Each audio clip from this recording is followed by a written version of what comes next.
US President Donald Trump and Russian President Vladimir Putin have been circling one another, intrigued yet at a distance, ever since the former real estate tycoon launched his convention-busting White House bid. This week they will come face to face in one of the most keenly awaited meetings between two heads of state in years, one that is rich with political, geostrategic and personal storylines. At the G20 summit in Germany, Trump will greet the man believed by U.S. intelligence agencies to have conceived an intelligence plot to disrupt last year's election and to help him take power. Over the last 4 years, Trump has lavishly praised Putin, reviled by most of Washington as a U.S. enemy, noted that the Russian leader has been very nice to him and denied his own previous claims that they have met before. Putin, a former KGB officer who has put a bid to reassert Russian influence at the West's expense at the center of his foreign policy, has described Trump as bright and talented but warned that America is in the grip of political schizophrenia over allegations that Trump had shared top-secret information with visiting Russian officials. The extraordinary circumstances and political implications of their talks in Hamburg will ensure that their meeting later this week, and any encounter before the cameras in less formal moments of the G20, is highly scrutinized. But there's an added dimension to the encounter simply because it involves Putin and Trump. Both men are well known for using swaggering machismo at public appearances to intimidate opponents and project an image of strength, aware of the key role of body language in creating a political narrative. I expect an Olympian level of macho posturing between these two leaders, who both understand the importance of symbolism and the perception of being tough, said Derek Chollet, a former senior national security official in the Obama administration now with the German Marshall Fund. Trump is under extreme political pressure to raise the issue of alleged Russian interference in the 2016 election. He must also avoid any impromptu interaction with Putin that would play into his opponent's claims that he is somehow under the Russian leader's influence at a time when a special counsel is investigating whether there was any collusion between his aides and Russian officials before the election. Putin has used optics before to express his displeasure with U.S. presidents. In 2013, for example, tensions between him and then-President Obama were obvious as both sat stone-faced before the press at a photo op during a meeting in Northern Ireland. Obama later commented that Putin sometimes slouched like the bored kid in the back of the classroom. Even without the election question, the meeting between Trump and Putin is key for the future of Europe and the Middle East. The question of U.S. sanctions against Russia for its incursion into Crimea, the future of Syria after the impending fall of ISIS and how to prevent American and Russian forces active in the country from clashing, and willingness of the US to stand by NATO allies are all in the balance. Who has the upper hand? In some ways, Trump comes into the meeting at a disadvantage. He is weakened at home, barreling from one self-inflicted political firestorm to another, leaving limited room for maneuver on foreign policy.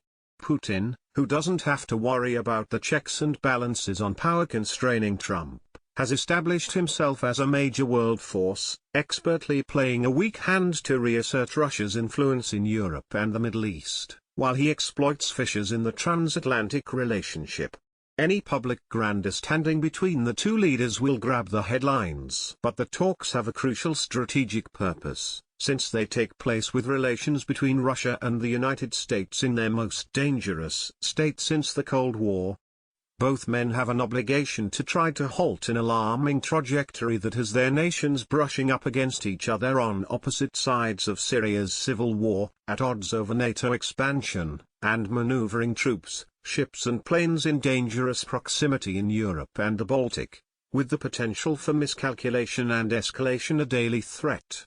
The momentum in relations between the world's two big nuclear powers is now so negative, that it really is time to call a halt to anything that looks like further escalation or deterioration, said Matthew Rojansky, director of the Kennan Institute at the Woodrow Wilson Center.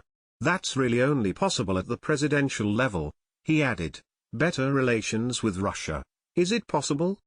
The political hoopla surrounding the meeting means that significant progress is unlikely, even if the White House is trying to play down the spectacle. It won't be different from our discussions with any other country, really, said National Security Advisor H.R. McMaster at a briefing for reporters last week. That deadpan statement is inconsistent with the most intriguing aspect of the encounter. It remains unclear whether Trump shares the consensus within his own national security team and in Washington that Russia is an adversary.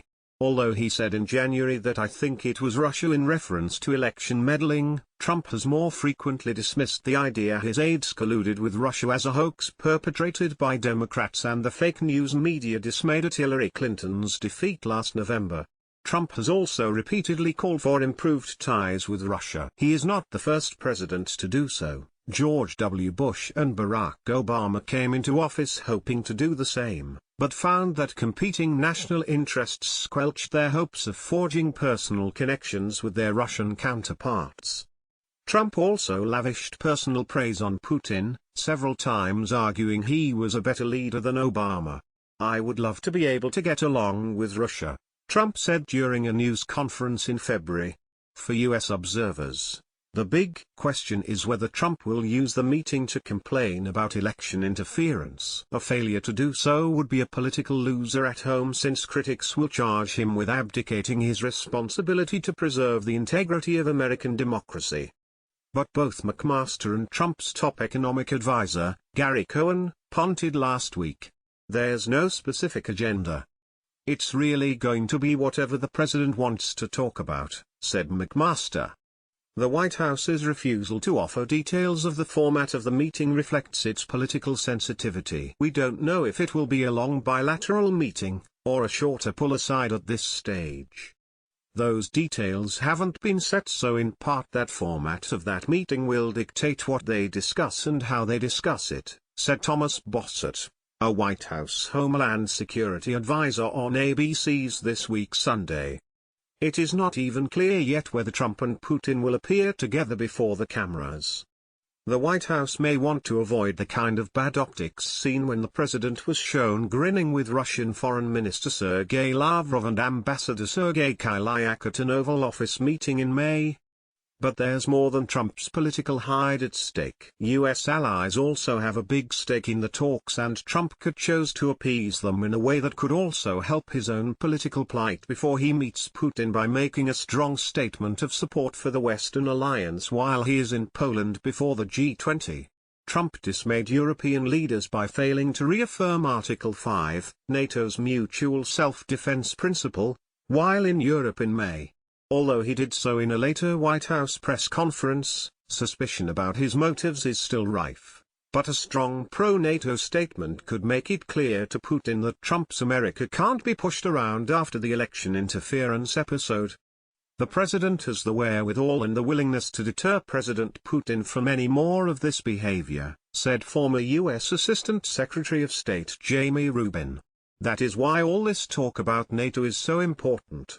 If President Putin doesn't believe that Donald Trump and his NATO allies are in sync and agree and will fight together for their joint purposes, he won't be deterred, Rubin told CNN's Brooke Baldwin Friday. But with both sides locked in escalating military tensions in Europe and at odds over Ukraine, it is crucial that they stop tensions from getting worse. It's vital, Rodzinski said. They preserve the ability to meet at their level in the future in order to transcend the political and technical hurdles the two governments will inevitably encounter at working levels.